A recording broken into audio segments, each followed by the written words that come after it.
터키 침공은 오스트리아인에게 큰 공포였습니다. 당시 비엔나의 한 제빵사는 헝가리식 베이커리에서 힌트를 얻어서 이 키페르리라는 빵을 고안했어요. 초승달 모양으로 생겼죠. 오늘날 터키 국기에 보시면은 초승달이 들어가죠. 즉 초승달은 터키를 상징하는 분향이거든요. 그래서 초승달 모양의 빵을 만든 다음에 우적우적 씹어먹어 버리자, 터키를 물리치자, 그런 뜻으로 이 키페르를 만들었다고 해요.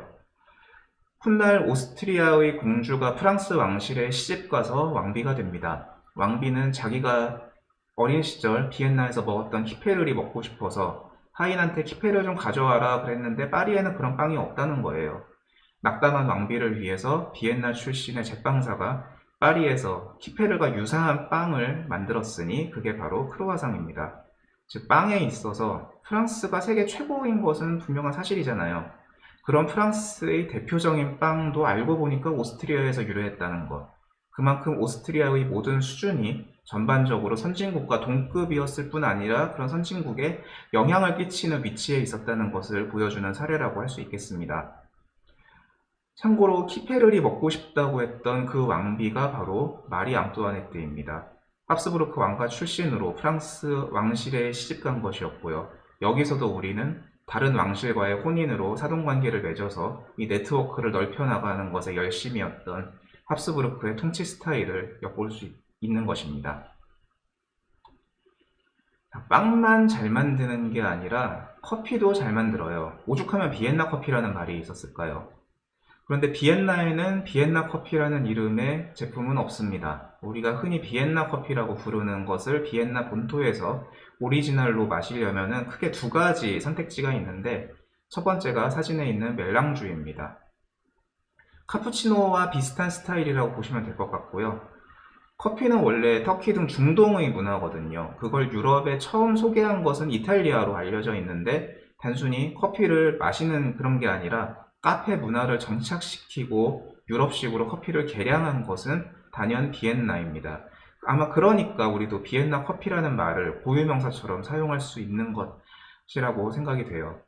자, 그리고 비엔나 카페에서는 커피를 시키면 이렇게 꼭 물 한 컵이 같이 나와요.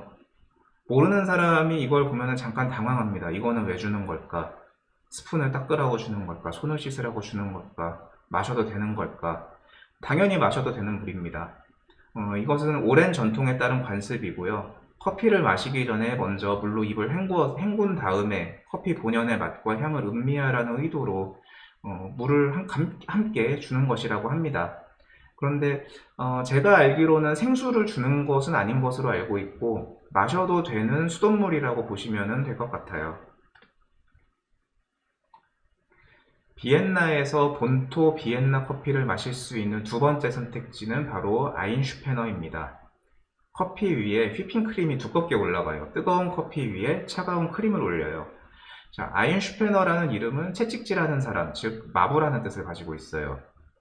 당시 비엔나의 마부들이 마차를 몰면서도 커피를 마셔야겠는데 마차가 계속 흔들리니까 커피가 쏟아질 거 아니에요. 그러니까 흔들려도 커피가 쏟아지지 않고 쏟아지지 않도록 휘핑크림을 올려서 고정시키는 그런 획기적인 발상에서 이런 제품이 탄생을 한 것입니다. 그리고 뜨거운 커피를 금방 마시지 않으면 커피가 식어서 이제 맛이 변해지겠죠. 그러니까 차가운 휘핑크림을 위에 올려서 커피가 식는 것까지도 막아주는 그런 목적도 있었다고 해요. 이제 이런 비주얼로 나오면은 우리는 왠지 습관적으로 저어서 섞어 마셔야 될 것 같은 그런 의무감을 느끼잖아요. 절대 그렇게 먹는 게 아니라 비엔나에서는 그냥 이 상태 그대로 마시는 것이 비엔나 스타일입니다.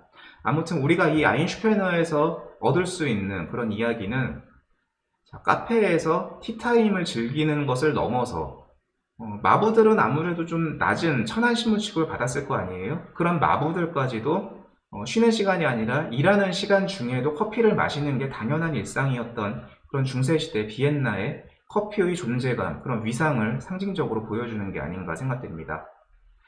자, 오늘날에도 비엔나 시가지에는 마차가 계속 다니고 있습니다. 피아커라는 고유 이름도 가지고 있어요. 물론 저렴하지는 않습니다만 마차 타고 그 비엔나의 좁은 골목을 다니면서 구경하시는 것도 재미있는 경험이 될 것입니다. 기왕이면 아인슈페너 한 잔 사서 그 흔들거리는 마차에서 마시는 것도 어떤 중세의 그런 옛 모습을 현대에 체험하는 방법이 될 수도 있을 것 같습니다.